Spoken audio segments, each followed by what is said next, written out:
Assalamualaikum warahmatullahi wabarakatuh. Izinkan saya memperkenalkan diri, nama saya Alda Devinta Nur Faradila dari Program Studi Kurikulum dan Teknologi Pendidikan FIPP UNY 2024. Pada kesempatan kali ini, saya akan mempresentasikan sebuah awal dari penelitian yang akan saya teliti, yaitu tentang persepsi mahasiswa FIPP UNY tentang kebijakan pemerintah terhadap profesi guru di masa depan. Nah, mengapa saya mengambil judul tersebut? Karena keresahan yang muncul di sekitar lingkungan saya. Yang pertama, saya pernah menanyai beberapa teman saya yang akan bergelar SPD tentang cita-cita mereka atau apakah mereka ingin menjadi guru di masa depan. Dan jawaban mereka adalah kalau bisa tidak menjadi guru, mereka tidak akan menjadi guru. Mereka akan memilih menjadi wira swasta ataupun wira usaha. Dan keresahan saya yang kedua, saya pada matkul bahasa Inggris semester 2 pernah mewawancarai seorang turis di Malioboro tentang bagaimana pendidikan di Belanda. Nah, jawaban dari turis tersebut adalah untuk saat itu mereka sempat terjadi krisis tenaga pendidik karena banyak masyarakatnya yang tidak mau bekerja sebagai profesi guru. Nah, dari situlah muncul pemikiran-pemikiran saya tentang judul tersebut, persepsi mahasiswa tentang kebijakan pemerintah terhadap profesi guru di masa depan. Nah, yang akan saya bahas kali ini adalah bab 1 atau pendahuluan, mempunyai latar belakang, identifikasi masalah, batasan masalah, rumusan masalah, tujuan penelitian, dan manfaat penelitian. Yang pertama yang akan saya bahas adalah latar belakang.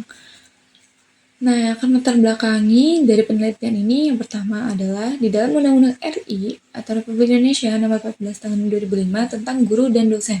Disebutkan bahwa kompetensi meliputi kompetensi pedagogik, kompetensi kepribadian, sosial, dan kompetensi profesional. Jadi yang latar belakangnya ini adalah tentang bagaimana guru dan dosen itu berkompetensi atau bagaimana mereka mempunyai suatu keahlian untuk menjadi seorang guru dan dosen. Dan latar belakang selanjutnya adalah dalam menjalankan tugas profesinya, guru memiliki hak dan kewajiban yang harus dilaksanakan dan diperhatikan.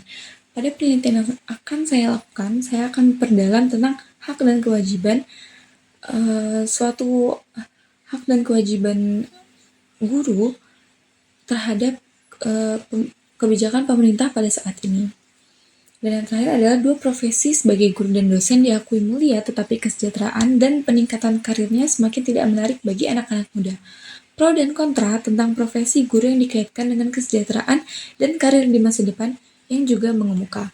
Nah, latar belakang inilah yang akan saya lebih tekankan juga, yaitu bagaimana anak-anak muda atau pola pikir mereka tentang guru atau menjadi dosen yang sudah saya jelaskan tadi. Selanjutnya ada identifikasi masalah.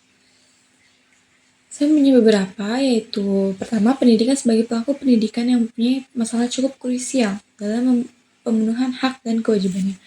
Kedua, keacuhan hak dan kewajiban peserta didik dalam proses pembelajaran. Yang ketiga, kebijakan pemerintah dalam bidang pendidikan yang dirasa tidak terpenuhkan. Dan terakhir adalah keresahan anak muda yang ragu atau tidak mau berprofesi sebagai guru akibat dari faktor-faktor yang tidak menyejahterakan profesi tersebut.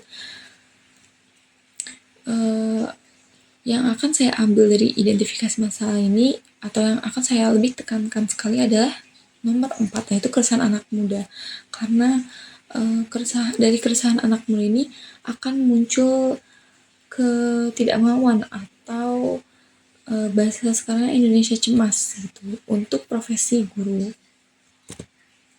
Dan yang ketiga adalah tentang pembatasan masalah. Pembatasan masalah ini dilakukan supaya tidak meluas atau melebar kemana-mana. Jadi yang pertama adalah luas lingkup hanya seputar kebijakan pemerintah terhadap guru dan profesi guru terhadap mahasiswa. Dan yang kedua adalah hasil wawancara dari narasumber berupa guru dan mahasiswa UNY terkhusus pada program studi yang berfokus untuk perguruan seperti PGSD, PG PAUD, pendidikan non formal, BK, dan manajemen pendidikan.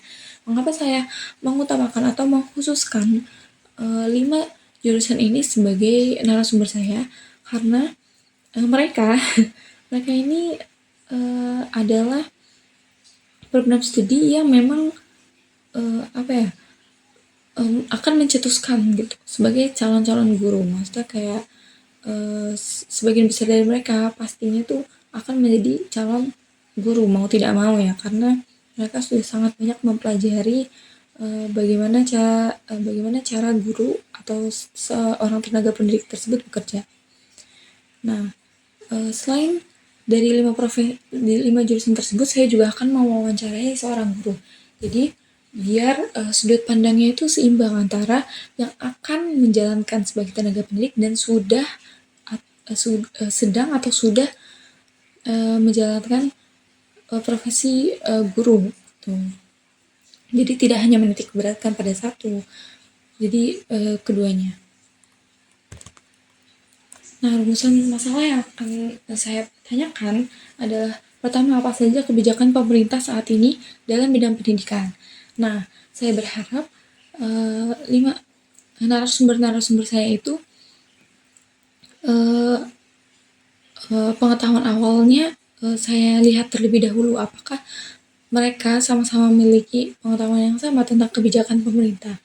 Kalau misalnya belum, saya akan mengganti narasumber yang sudah tahu, atau saya akan menjelaskan atau menyuruh mereka untuk membaca kebijakan pemerintah tersebut.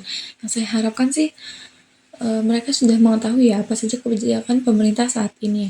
Apalagi 5 dari jurusan tersebut pastinya di kelas aktif dalam mengangkat isu-isu pada matkul-matkul mereka. Dan yang kedua adalah bagaimana faktor kebijakan pemerintah berpengaruh terhadap isu-isu pendidik. Yang ketiga adalah bagaimana persepsi guru terhadap kebijakan, dan yang keempat persepsi mahasiswanya. Jadi seperti yang saya bilang, saya tidak akan menitik beratkan salah satunya supaya seimbang. Dan yang terakhir adalah bagaimana upaya dalam menghadapi keresahan krisis pendidik di masa mendatang. Nah, tidak hanya untuk mengetahui perspektif mereka tentang keresahan atau kericuhan atau ketidakseimbangan, ketidakadilan di dalam bidang pendidikan, tapi saya akan menanyai bagaimana upaya mereka terutama pada persepsi guru tersebut, guru yang akan saya wawancarai. Selanjutnya adalah tujuan penelitian, yaitu bagaimana jawaban atas rumusan masalah, dan yang terakhir adalah manfaat penelitian. Saya bagi menjadi 4, yaitu untuk tenaga pendidik. Itu saya mengharapkan mereka menyumbangsihkan pemikiran-pemikiran mereka terhadap isu-isu pendidikan. Yang kedua adalah untuk mahasiswa, yang ketiga sebagai peneliti atau sebagai saya sendiri, dan yang keempat bagi masyarakat umum yang diharapkan mereka lebih aktif untuk mengangkat isu-isu pendidikan agar tidak terjadi ketidakadilan. Oke, sekian dari saya.